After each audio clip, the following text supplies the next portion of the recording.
Merhaba Yasin, hoş geldin. Merhaba Basri. Bugün hangi kitap hakkında konuşuyoruz? Bugün Stefan Zweig'ın otobiyografik kitabı olan Dünün Dünyası'nı konuşacağız. Stefan Zweig biliyorsun ülkemizde en çok okunan yazar. Tabii ki bu kitaplar daha çok otobiyografik, biyografik kitapları değil. Bu kısa roman dediğimiz novellalarıyla çok okunuyor. Bunlardan örnek vermek gerekirse Satranç, Olağanüstü Bir Gece vesaire. Dünün Dünyası peki Stefan Zweig'ın hayatını nasıl aktarıyor? Şimdi kendi kaleminden ele aldığı için birinci şahıstan izliyoruz sürekli olayları. İlk gençliği vesaire. Nasıl başlıyor kitap? Bize bir anlat. Yani kitap kronolojik olarak devam ediyor sürekli. Hiçbir zaman kronoloji bozulmuyor. İlk başta bahsettiği gibi huzur, güven çağı var. Yani Birinci Dünya Savaşı'ndan önceki Avusturya'yı, Viyana'yı anlatıyor.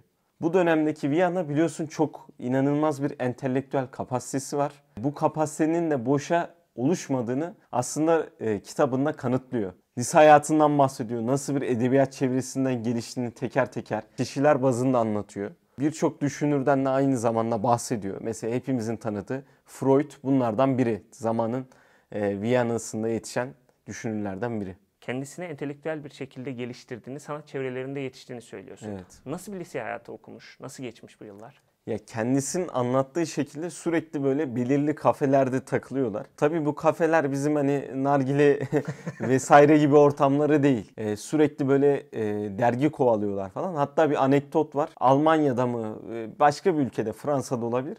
Bir dergi çıkıyor. Bu dergiyi bir şekilde elde ediyorlar. Ki bunun yazarıyla, bu dergiyi yazanlardan birisiyle yıllar sonra karşılaşıyor ve bunu 20 sene önce ben senin dergilerini okudum diye bahsediyor. Ve bunu yazan bile inanmıyor. Çünkü diyor ki ben daha etrafımda, mahallemde bile bunu yayamıyorduk falan. Ama bir şekilde başka bir ülkedeki başka bir yerde yani yazarın bile kendisine inanmayacağı şekilde temin etmeye çalışıyorlar bütün dergileri. Sürekli böyle okuyorlar, yazıyorlar ve birbirleriyle de rekabet içerisindeler. Kendi ifadesiyle o zaman mesela şu an spor güzel bir aktivite ama o zaman şey diye bahsediyor mesela spordan. Bu zaten spor daha çok Avrupa'ya, Almanya'dan yayılmış. O döneme kadar spor alt tabakanın ilgilendiği bir şeydi. Biz sürekli böyle edebiyat yapardık, tiyatrolara giderdik, işte operalarda gezerdik vesaire.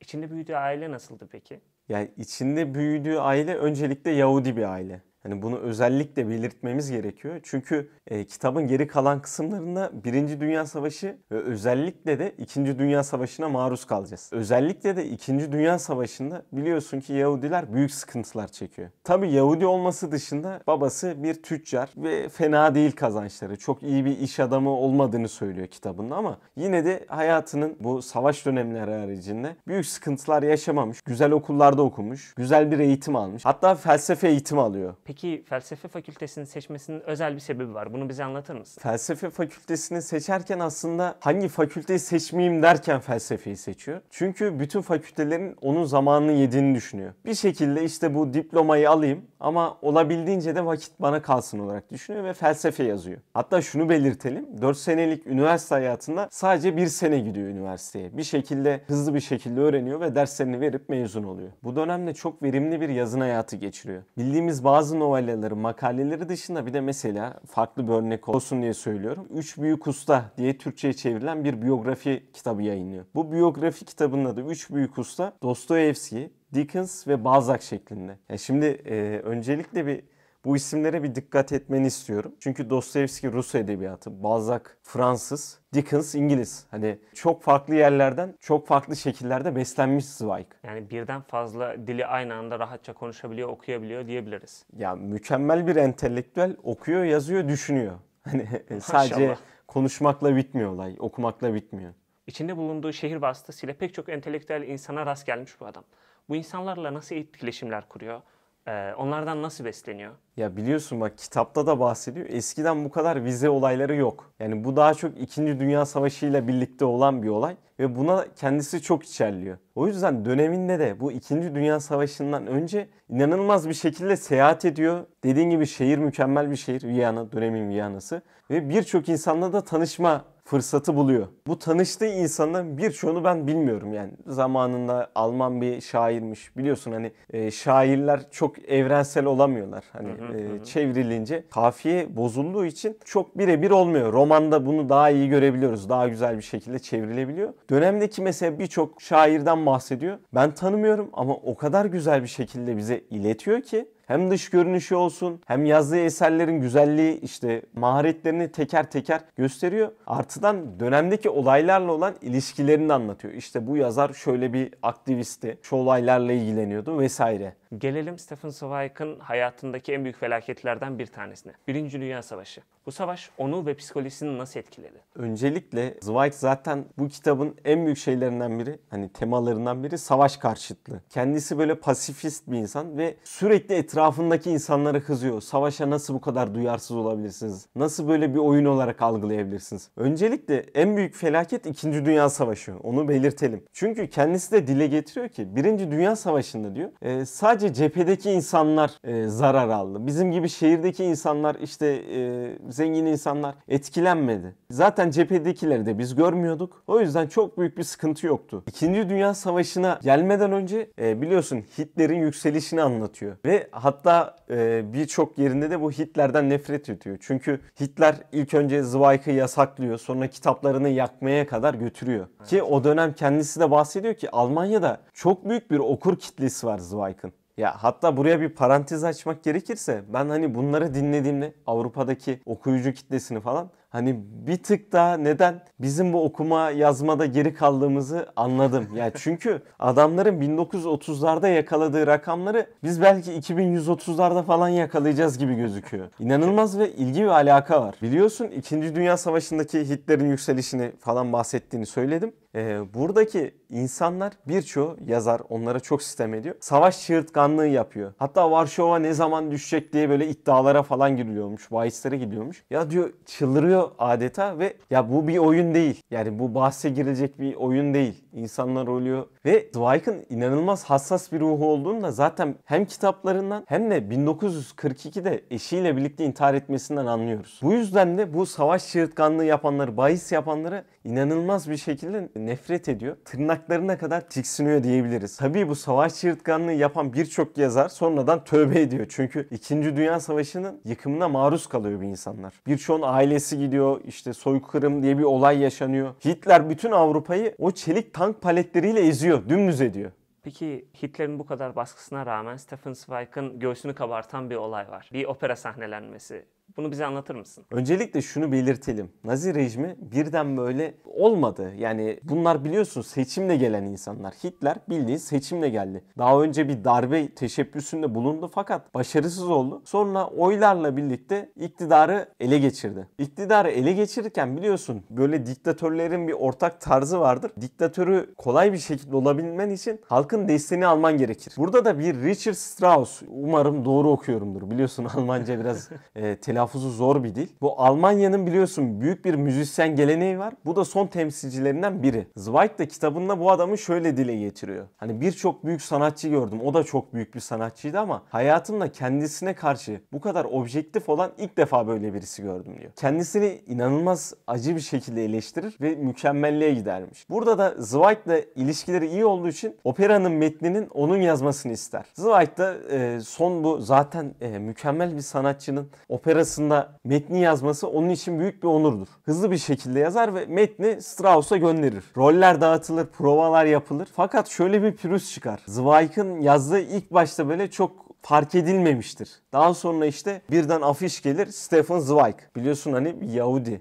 Kitapları yakılıyor yani bir tarafta. Kitapları falan yakılıyor ve Yahudi yani. Hitler'in bir numaralı günah keçileri. Öyle bir dar zamana denk geliyor ki bir yanda Hitler operayı sahnelenmesini istiyor. Bir yandan da böyle Zweig'ın araştırılmasını ve Yahudinin yani yayınlanmamasını istiyor. Bu iki seçenek arasında kalıyor. Ve tabii Hitler'den beklenmeyecek şekilde biraz çekingen davranılıyor. Bir şekilde bu o güne denk geliyor. Ve Hitler'in bildiğin yani Hitler'in birinci elden imzasıyla bu opera sahneleniyor. Afişlerde de şu an onun görüntüsünü bulursak koyalım. Afişlerde de Stefan Zweig diye yazıyor. Ama şöyle bir şey var. Hani Hitler bir kere bu operayı sahnelendi. Bu arada Hitler çok böyle müzisyenleri falan elinde tutmaya çalışıyor. Hani yanlış anlaşılmasın. Böyle sırf bu adam yakıyor, yıkıyor falan diye anlaşılıyor ama inanılmaz da keyif alıyor bunlardan yani. Filmler falan çektiriyor. Daha önce senin bir videonla bunu bahsetmiştik. Kanalımızın 2. videosuydu hatta herhalde. Evet, sanata düşkün bir insan. Bunu yayınlattı, bu payeyi aldı, duvarına astı ama sonra yasaklıyor. Bir daha hiçbir zaman bu şey yayınlanmıyor, bu opera yayınlanmıyor. Peki 2. Dünya Savaşı totalde onun psikolojisini nasıl etkiledi? Onu sona nasıl götürdü? Yani 2. Dünya Savaşı'ndan önceki hadiseleri nasıl bunalıma yani arkadaşlarıyla olan fikir ayrılıklarından bahsettik. Tabii bu düşündüğü yani biliyorsun Zweig biraz kitabını sen de okudun. Biraz kötümser bir yazar ama yani düşündüğünden daha kötüleri gerçekleşti. Evet.